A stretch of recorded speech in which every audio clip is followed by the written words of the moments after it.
When I was 17, I wrote a short film called The Dirk Diggler Story. Did you? Yeah, and I actually shot it on videotape. Right. And it had like a sort of like Zelig slash Spinal Tap kind of format, this sort of fictional documentary, you know, which, you know, I was just a Zelig fan and a Spinal Tap fan, and I was also, you know, 17 years old, so I was completely immersed in watching porno, you know, in a kind of horny young boy way, but also in like a sort of like a filmmaker way. Like I wanted to make movies, and here were these terrible movies, but that I also kind of got off on them, and they were so goofy and bad, you know.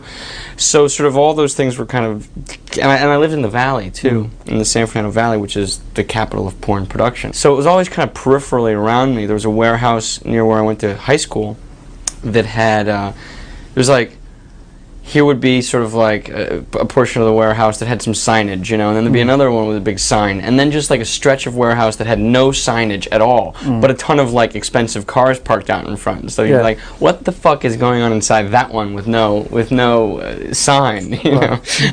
And you know, it was clear they were making porno movies, so I just stuck this, and the story obviously stuck with me for 9 years, you know. I was 9-10 years. I was 25, 26 when I made it. Boogie Nights is my second movie. Hard Eight, or Sydney, is my first one. This was a movie that I wrote and directed. It was my first movie, and I had the most horrendous time through the editing process. It was just like financed by people whose roots were in television, bad television, like Baywatch type television stuff, and who decided to try and get into movies. And it was just a situation where clearly they hadn't read the script. I delivered the movie, and they were sort of really confused, and all I could do was kind of point to the script and say, this is what I shot, this is what you paid for, this is what you agreed to. And this sort of argument would always come up, well, the script is not the movie, and the movie is not the script. But that's the agreement, you know, and I stuck to it.